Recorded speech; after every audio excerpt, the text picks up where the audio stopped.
Күндүн кубаты тиричиликти жаратат. Поэзиянын кубаты ошол тиричиликке жан берип, мазмунун чыгарат. Атам замандан бери акындар жан дүйнөсүн кеңейтип, адамзатты калыптандырып келишти.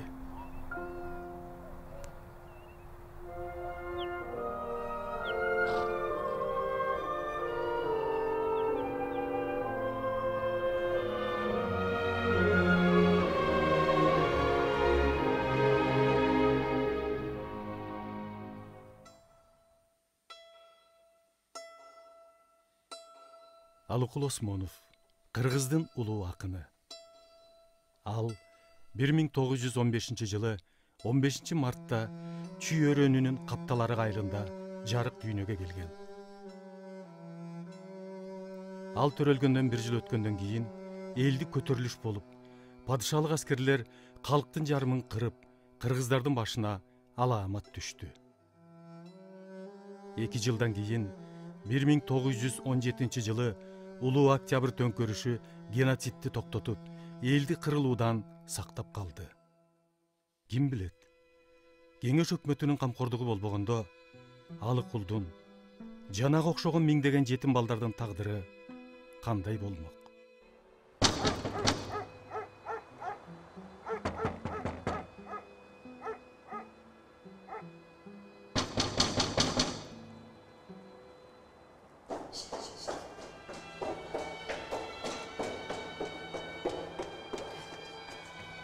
Саламатсызбы? Здравствуйте. Бул баланы алып келдим эле. Кто? Алыкул Осмонов. Вот, в нашем полку прибыло. Все. Алыкул. Жакшы кал.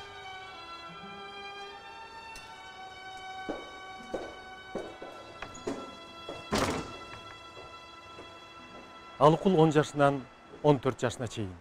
Тагыраак айтканда 1925 жылдан 1929 жылга чейин Токмок шаарындагы номер 2 балдар үйүндө тарбияланган.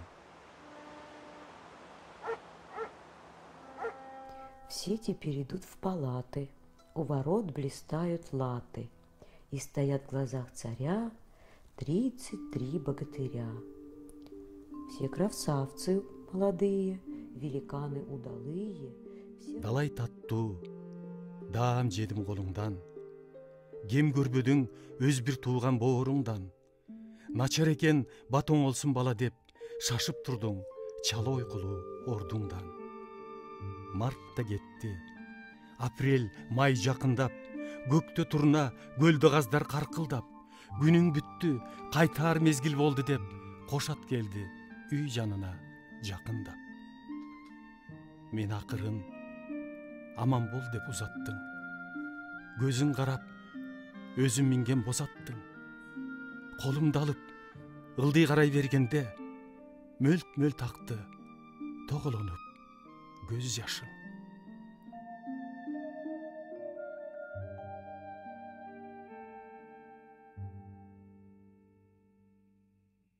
Жыйырманчы 30 жылдар Кыргызстан экономикасынын, маданиятынын болуп көрбөгөндөй өсүү жылдары болду. Цивилизацияга жетүү үчүн кары дебей, жаш дебей билим алууга умтулушту. Театрлар, окуу жайлар ачылды. 1929 жылы 14 жаштагы Алыкул Фрунзедеги педтехникумга өтүп, бирок ден соолугуна байланыштуу окууну таштап, Чабуул журналына ишке орношот. 1930 жылы алгачкы жолу республикалык Сабаттуу бол гезитине Алыкул Осмоновдун Кызыл жүк ыры жарыяланат.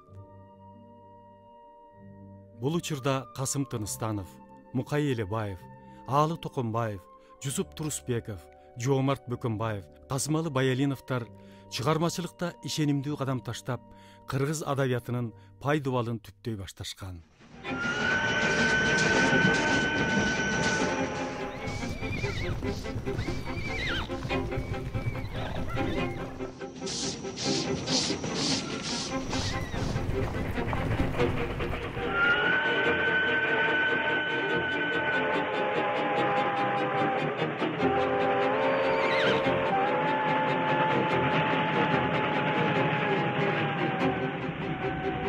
Жол үстүндө биздин айыл кайынды. Күн кечкирип малдар бери жайылды. Тандап минип көп жылкынын ичинен жакшы көргөн жетим тору тайымды. Күн чыгыштан күн батышка аркырап поезд менен жарышканым эсимде. Ошентип тору тайчан Алыкул поезддей учкул заман менен жарыша келечегине аттанат.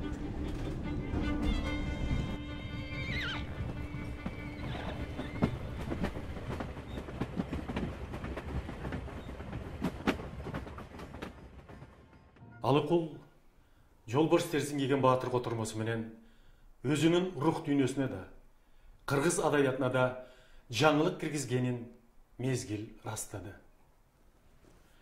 Аталган китеп 1940 жылдан бери 9 жолу басылышы мунун даана далили. Котормонун биринчи басылмасы Казань шаарында латын тамгасында жарык көргөн. Стандилдин Тариэлди издеп чыкканы. Тең шилтеген 4 аягы тулпардын түпүлдөгөн дабышканага эрмек, ачуланат, боронбогон күч уланат, арстандай беттен чапчып бурганак. Мындай азап өткөн жок бир жолу, чиркин дүйнө аш түлкүдөй шумданат. Тагдырым ага үйү берген кордукту, не кылсаң да жалгыз башым чыдамак. Коңу үндү арфа күсүн сагындым, үнү кошуп ырырдаган жанымдын жаш төгүшкөн.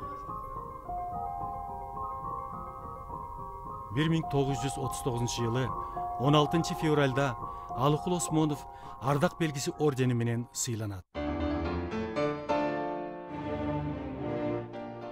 Ушул эле жылдын май айында Москвада кыргыз адабиятынын жана искусствосунун биринчи декадасы өтөт.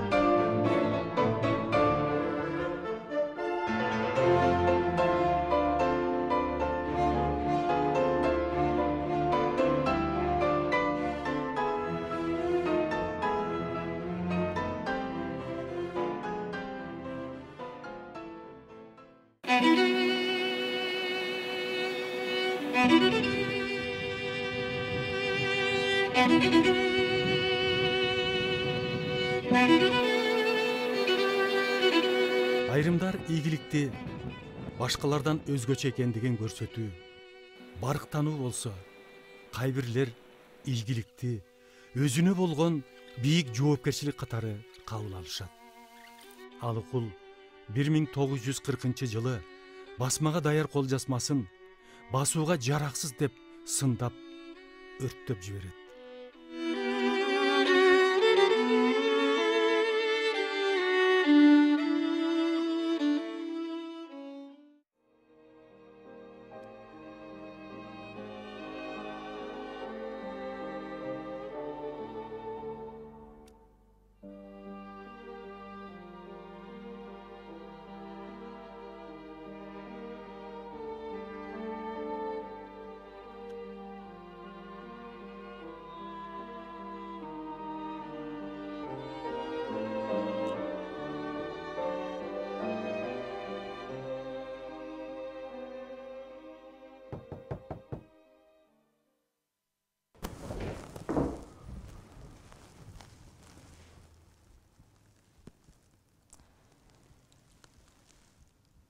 Мага эле жеңилдейсиңби?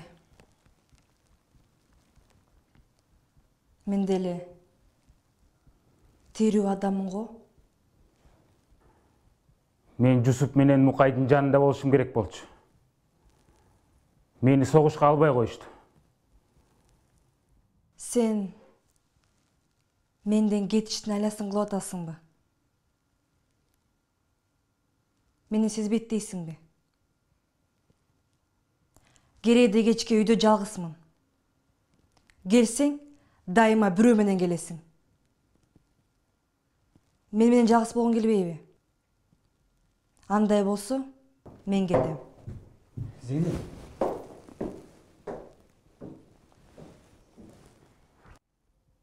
Менин кеселим өтө оор.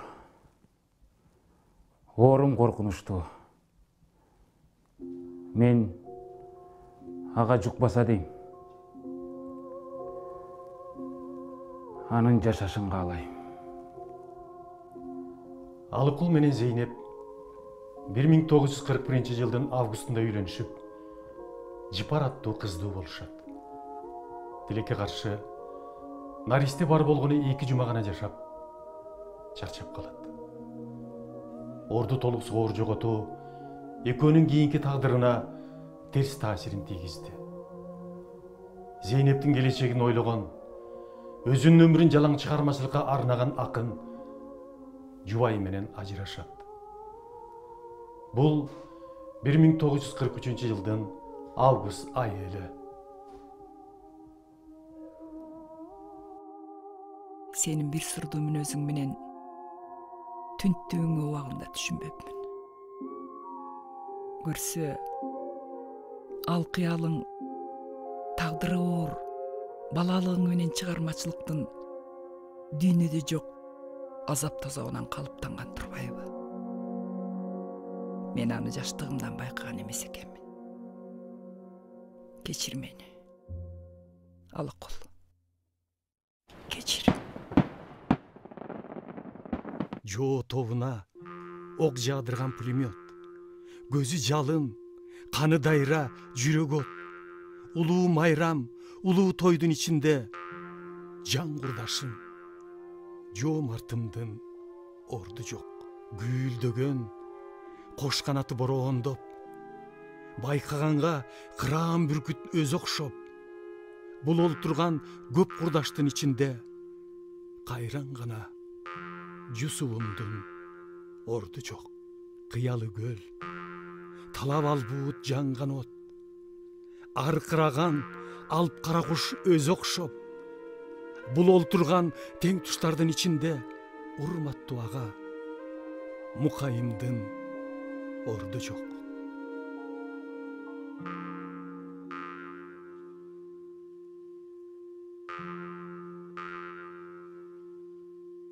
Алыкул ушул үйдө 1945 жылдан өмүрүнүн акырына 1950 жылдын 12 декабрына чейин жашаган.